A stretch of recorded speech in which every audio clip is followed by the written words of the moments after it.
Heroica TV, el canal de Tacna.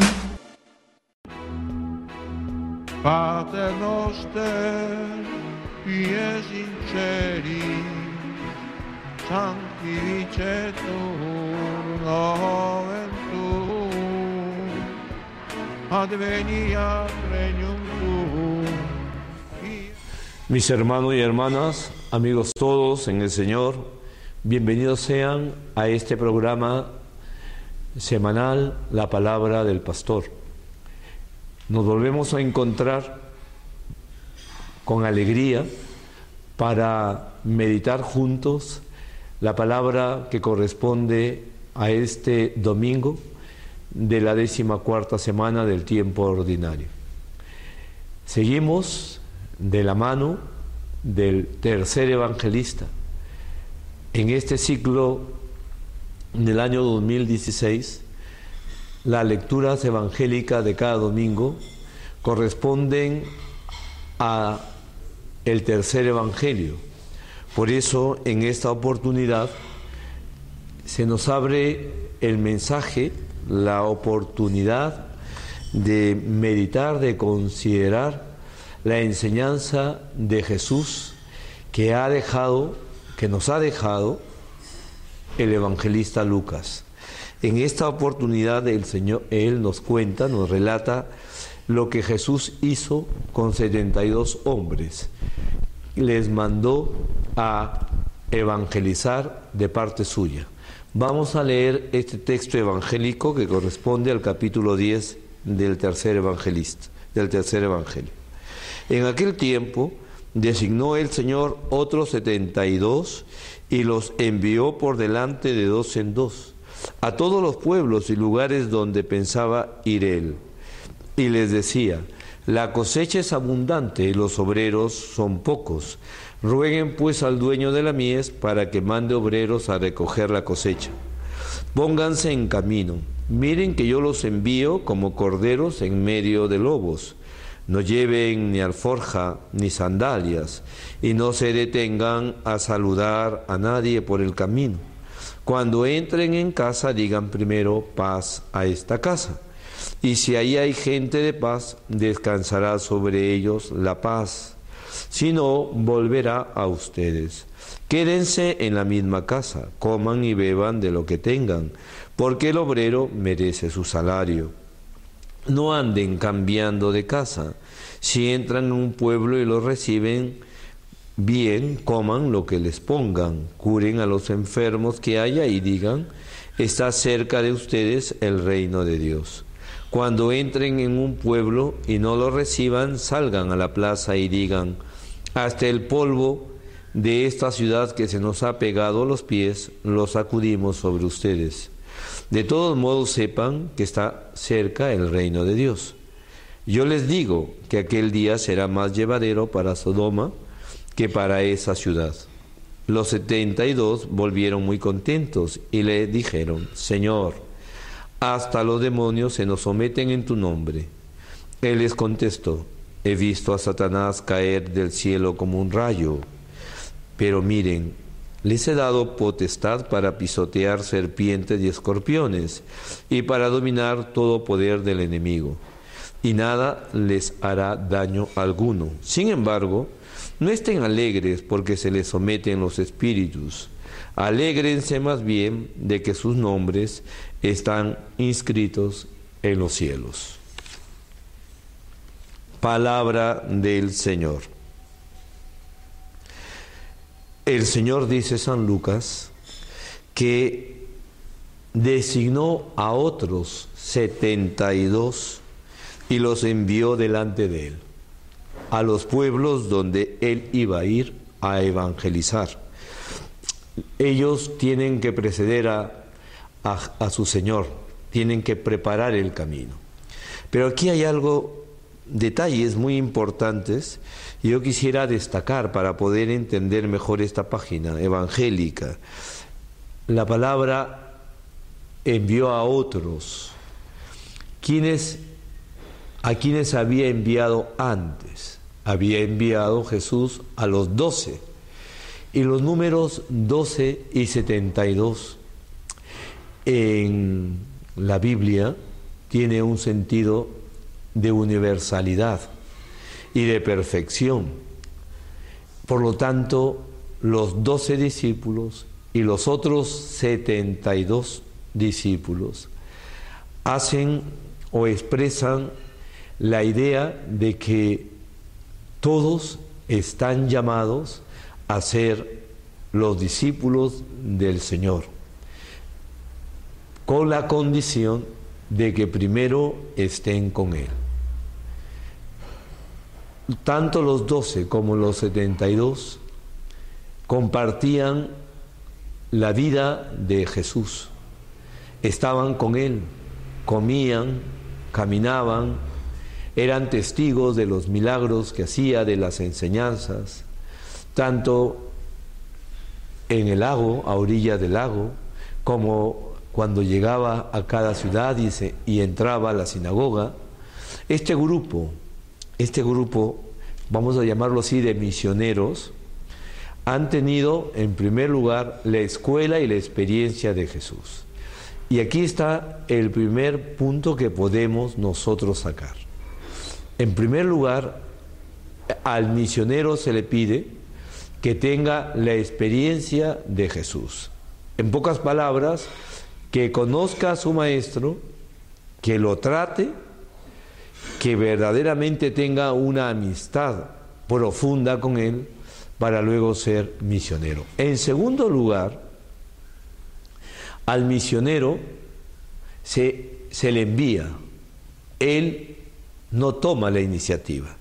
No le dice a Jesús, yo me apunto, yo voy a ir, sino que Jesús eligió a los 12, a los 72, y los envió de 2 en 2, dándoles a cada uno de ellos indicaciones muy precisas.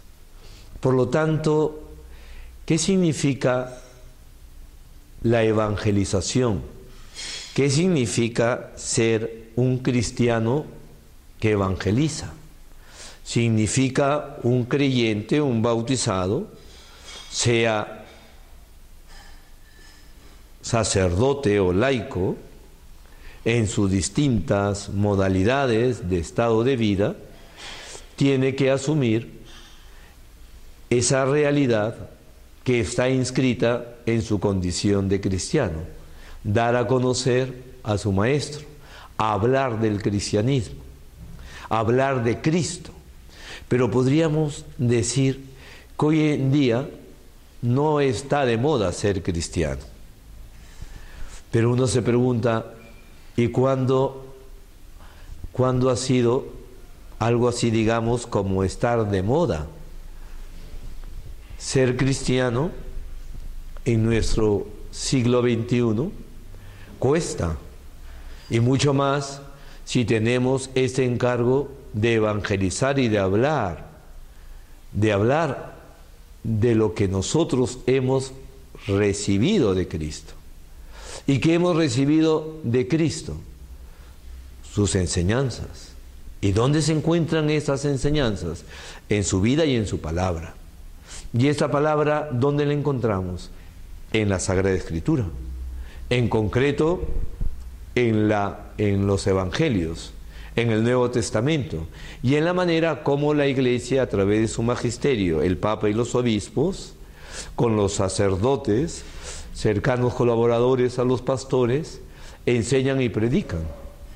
Pero no es una cuestión que simplemente es vertical, de arriba hacia abajo, sino que se extiende de una manera horizontal, en la que todos somos evangelizados y evangelizadores, y cada quien en el puesto que le ha tocado.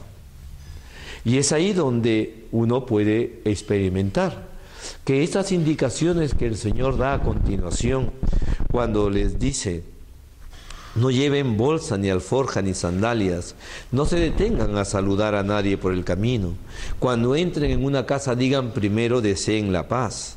Quédense en la misma casa, coman y beban de lo que les den, no anden cambiando de casa. Todas estas indicaciones precisas se han quedado para estos 72, son exclusividad de estos 72, o también es consejo exclusivo para los sacerdotes, para los obispos y el Papa. El Papa, los obispos, los sacerdotes, las religiosas, los religiosos, somos los únicos que evangelizamos. ¿Y hay acaso una gran porción del pueblo de Dios que se queda pasivo, que no evangeliza, que solamente escucha y se queda así sentado sin hacer nada? No, no es así. El Señor sigue enviando a 72, por decirlo el número simbólico, ¿no? Y sigue enviando generaciones y generaciones y generaciones, porque Él sabe que la mies es mucha y los obreros son pocos. De los miles de millones de habitantes de esta tierra, pues los católicos somos una parte considerable, pero no es que seamos todos. Y por lo tanto hay un gran campo en el que nos espera a nosotros roturar, sembrar, echar la semilla, que es la semilla de la palabra de Dios. Echarla, y como yo les decía, queridos hermanos, hoy en día, pues quizá para más de un católico se considere que la fe es algo que se vive en sectores privados, en la casa, o con personas que comparten la misma fe, o cuando van a misa la familia y los hijos. Pero luego hay un quiebre, hay una ruptura, hay una fractura entre la fe y la vida de algunos católicos que cuando van a su trabajo se olvidan de que son cristianos. Y por lo tanto ahí ya se comportan igual. ¿Por qué? Porque en el fondo hay como ese peso, por decirlo así, como que pesara sobre los hombros de una persona tener que ir al trabajo o las actividades que realizan, precisamente sin olvidarse de quién es. Y por lo tanto es ahí donde a veces se encuentran situaciones difíciles. ¿Qué hacer? ¿Qué hacer cuando el ambiente nos es hostil? ¿Qué hacer cuando el pensamiento que domina la cultura actual es anticristiano, es contra Cristo? Y entonces vemos que muchos se quedan como con una prudencia humana en la que sale la actitud que ya todos conocemos, lo políticamente correcto, la postura de la persona que toma una actitud no comprometida, medio gelatinosa, medio ni para la izquierda ni para la derecha, ¿no? Ni carne ni pescado. Y lo vemos con tanta que ya se ha hecho pero normal, sobre todo en temas tan confrontacionales hoy en día, tener que tomar postura o tomar una decisión clara sobre ciertos temas que ahora están en el tapete, de la despenalización del aborto, de la eutanasia, de ciertas cosas que hoy en día se tratan, ¿verdad?, de la unión civil y de cosas así en la que el católico tiene como esa especie de incomodidad, o puede sentirse con una cierta dificultad, y por eso mejor evita eso, tomar partido. Y entonces se inhibe y por lo tanto tiene un pensamiento, tal vez sí está de acuerdo con la enseñanza de Cristo, pero no la manifiesta ni la defiende. Y entonces aparece el cristiano, el católico, que sí está de acuerdo, que al menos guarda un silencio respetuoso para no incomodar ni lo incomode, o que pueda decir, yo en ciertos círculos, en grupos, manifiesto esto, en otros manifiesto lo otro. Hoy la palabra de Dios ha venido para nosotros, para poder decir que efectivamente, ¿qué tipo de cristianos quiere hoy el mundo? Y mejor dicho, Jesús, ¿qué tipo de seguidor desea? Un seguidor, un evangelizador que contemporice con el mundo, alguien que esté más pendiente de su seguridad. El año pasado, una revista católica daba unos informes muy alarmantes, o por decirlo así, interesantes. Decía que cada año cerca de 20.000 cristianos mueren a causa de su fe. Es una cifra muy alta. O si no, miremos un poco la geografía del mundo y nos damos cuenta de lo que está pasando. Pero no solo con aquellos cristianos que les obligan a salir de su ciudad, de su casa, dejar su casa por razón de su fe, o los atentados que hoy día hay y existen contra los cristianos, o aquella persona que es sentenciada a cadena perpetua, a muerte, por su fe, o aquellas mujeres que son violadas, y que ese tipo de violación no entra dentro de ese concepto de violación un tanto así ideologizado, para poder despenalizar el aborto. Aquellas mujeres que en algunos países son violadas, maltratadas y vejadas en razón de su fe, o que les obligan a casarse con alguien que ellos no quieren, ahí no salen los grupos que defienden las libertades. No existen para estas personas quien les defienda. Vemos cómo el Santo Padre Francisco cuántas veces ha denunciado con fuerza que los grandes poderes de este mundo y las naciones poderosas se quedan impávidas, indiferentes ante tanto maltrato, ante tanta humillación, ante tanto asesinato de personas débiles. Pero sí hay espacios para otras cosas, que daría la impresión que sí son más interesantes, entre comillas. Evidentemente tenemos medidas bien raras, tenemos medidas muy raras. Se quiere crear una sensibilidad hacia algo y se quiere obviar, y no se quiere suscitar la sensibilidad ante el niño que muere. Puede efectivamente llamar la atención que estando en pleno siglo XXI y con los adelantos, siga habiendo sociedades que niños, países enteros sumidos en la pobreza, en el atraso, en la miseria y en el hambre, mientras que hay otros países que tienen sus problemas, entre comillas, de obesidad o de lo que sea, o de comer comida chatarra o lo que fuere, porque precisamente hay una mal distribución de bienes. Pero para todas estas cosas no existe esa sensibilidad. En cambio sí se produce esa especie de piel muy fina para poder rasgarse las vestiduras de una manera muy farisaica, cuando suceden otras cosas donde sí quieren llamar más la atención y en otras cosas no. Evidentemente, el católico, ¿qué tiene que hacer? ¿Cuál es la postura que debe tomar un cristiano? El Señor lo ha dicho: ustedes son la sal y la luz del mundo. No se enciende una luz para meterla debajo de la cama. Sean ustedes la sal del mundo. Somos la sal y somos la luz.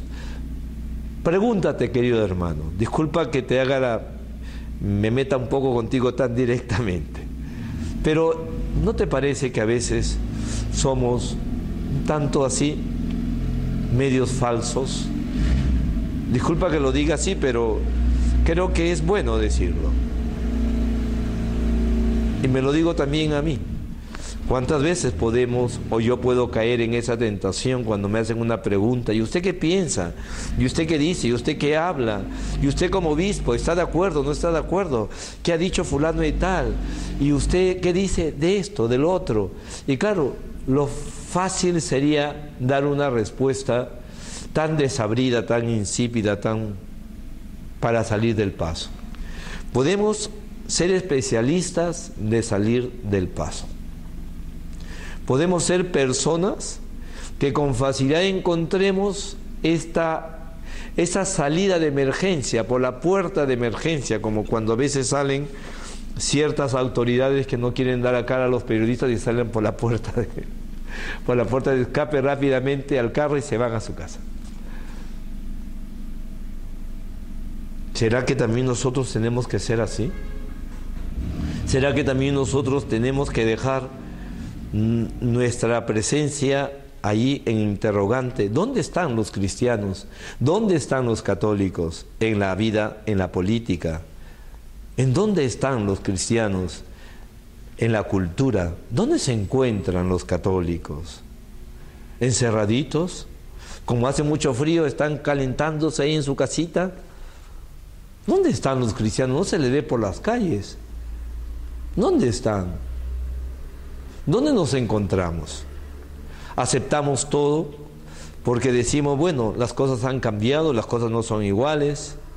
Efectivamente, ser cristiano es una antimoda, es distinto, es ir contracorriente, efectivamente, ir contracorriente. Por eso, aquel refrán tan sabio, ¿no? Camarón que se duerme, ¿no? Yo digo, amanece en el chifa. Camarón que se duerme, pues se lo lleva a la corriente. Y porque el camarón tiene que ir contracorriente, como los salmones. Y uno tiene que ir contracorriente, caminar en contra de un sistema que a veces oprime. Pero, ¿cómo hacer? ¿Cómo hacerlo? El esposo joven, que se ha casado hace 1 año, 2 años, que le ha dicho ante Dios que sí se casa con esta persona, con esta mujer, para hacerla feliz, pero sigue trabajando allí en ese lugar donde tal vez hay otras personas que no consideran que la fidelidad matrimonial es tan importante. Y que tal vez una canita al aire, la famosa canita al aire, ya estarían muchos con la cabeza blanca. Tantas canitas al aire, pues no son canitas al aire. Canitas que quedan en el cuerpo como marcas. Y efectivamente, pues así que hacemos. Y simplemente llegamos a tener una doble moral. La moral del comportamiento público. Aparecer como una persona correcta, pero luego después, ya en la situación privada, como dicen los jóvenes, sálvense quien pueda. Pues, queridos hermanos, fíjense qué bonito ha sido hoy el texto de San Lucas, y yo lo tengo que terminar. La verdad que hay para mucho más, pero yo les animo que ustedes continúen con esta reflexión. Sigan ustedes, sigamos cada uno ya en nuestra reflexión personal para ver que efectivamente que lo más importante, como dice Jesús, al final cuando los discípulos regresaron contentos, eufóricos, que la misión había sido un éxito y todo lo demás, y que hasta los demonios se les habían sometido, Jesús los baja del podio, los baja de ahí, del lugar que se habían colocado, como que ser cristiano es una medalla de una conmemorativa, una medalla de oro, una medalla de plata, de bronce, puesta en el pecho porque nos hemos ganado un campeonato, un mundial, como los jugadores de fútbol que le regalan una medalla. Y el Señor le dice, no, alégrense más bien porque su nombre está escrito en el reino de los cielos. Uy, ahí está todo el secreto. ¿Hacia dónde vamos? ¿Qué queremos? ¿Qué buscamos? ¿Tenemos muy bien marcado el norte? ¿Sabemos que esta vida es una vida hasta cierto punto de merecer? Es decir, estamos aquí por algo. Nuestra vida tiene un sentido. No es simplemente pasar como si pasáramos por un tubo oscuro, por un túnel, en el cual no sabemos hacia dónde lleva la dirección. Sabemos que este mundo, que terminará algún día, y yo para él y él para mí, pero comenzará otra vida, en la cual ya no habrá ni llanto, ni dolor, ni pena. ¿Hasta qué punto eso nos ilusiona? ¿Hasta qué punto esa verdad de Cristo, de encontrarnos con Él, puede darle un valor muy grande a nuestro comportamiento, a nuestra vida? ¿Hasta qué punto yo me doy cuenta que tengo que elevar el nivel? ¿Hasta qué punto el padre de familia le puede explicar a su hijo, a su hija, que tenga una mirada más amplia, más allá de lo que le pega su nariz hacia un acontecimiento, hacia un suceso? Toda la vida no es tener tarjeta de crédito. La vida no es solamente tener una colección de pieles o de lo que sea, o de casas. La vida tiene que ser algo más, algo mucho más interesante, juntamente con los bienes materiales, es obvio.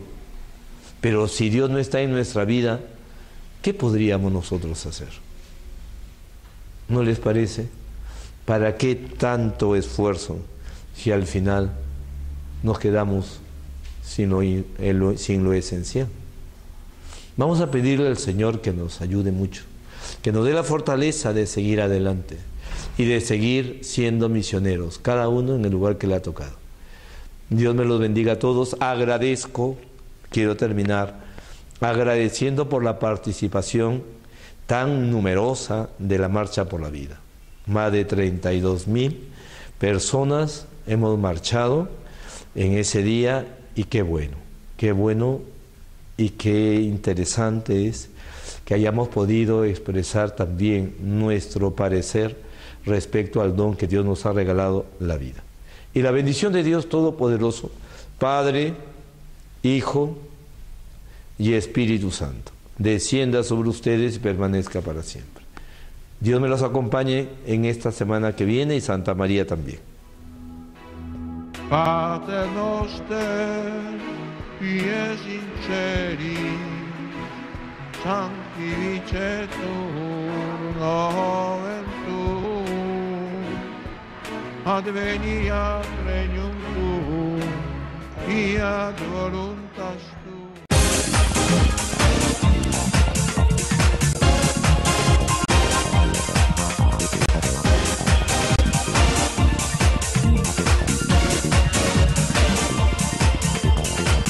Heroica TV, el canal de Tacna.